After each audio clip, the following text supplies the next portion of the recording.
regarde. Pas que avec Polichinelle. Notre page spécialité cette semaine, nous vous faisons découvrir des chambres d'hôtes et autres lieux d'hébergement insolites. Aujourd'hui, direction Chambord. Alors ne rêvez pas, la chambre de François Ier n'est pas à louer, mais le domaine national a ouvert 2 gîtes d'exception. On voit tout cela en compagnie de Corinne Mionrosa et de Pierre-Dominique Lepé.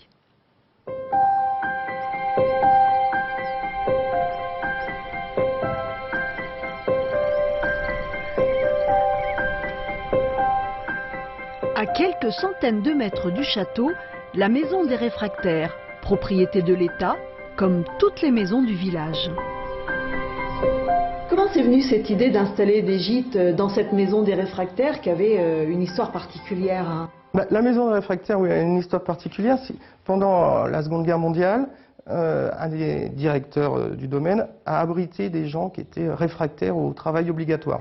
Cette maison s'est avérée libre, il n'y avait plus d'occupants et on a voulu rendre ça non plus travail obligatoire, on va dire vacances obligatoires. C'est-à-dire profiter d'un lieu magique à 100 mètres du château de Chambord. Après la guerre, cette maison a abrité les bureaux de l'administration du domaine de Chambord. Mais ce printemps, les bureaux ont été transférés dans le château. Et l'idée a germé de faire de cet endroit un gîte d'exception. Au terme de quelques semaines de travaux, la transformation est totale. Tous les travaux de cette maison ont été faits en interne de A à Z. C'est tous les employés du château qui ont pensé et refait cette maison. Donc c'est vraiment un projet Chambord, un projet maison. C'est un projet totalement maison, oui, totalement maison, que ça soit de la conception de l'architecture pour changer les pièces pour que ça se transforme en gîte, que de la décoration, que les travaux en eux-mêmes, tout a été fait par les agents du domaine. Une décoration simple et contemporaine où l'on retrouve très concrètement l'esprit de Chambord. Donc là, c'est une des chambres. Une des chambres. Superbe. Les tables de nuit, c'est vous? Vous avez fait ça comment? Vous avez taillé dans les arbres? Taillé dans des vieilles poutres qu'on a fait bien poncer et raboter. Dès le matin, en se levant, hop, on a un arbre de Chambord à la tête de son lit et le château à sa fenêtre. Cet hébergement royal est déjà convoité et réservé par des touristes étrangers, mais intéresse également les entreprises. Frédéric reçoit ce jour-là l'émissaire d'une société du BTP.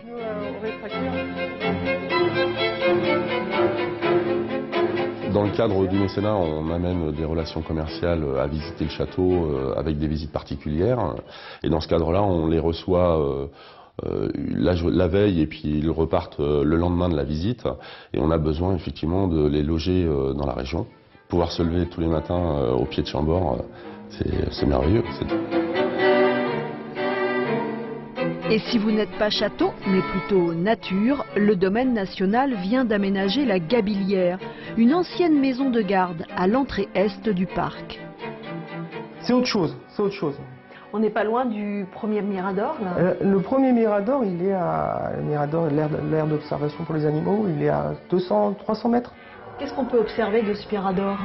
On peut observer tous les animaux qui vivent à Chambord. Des cerfs, des biches, des fans, des sangliers, des renards qui passent. Et c'est surtout ce Mirador en période de brame, c'est une place de brame qui est magnifique, où on peut avoir jusqu'à 50, 60, 70 animaux sur la place de brame.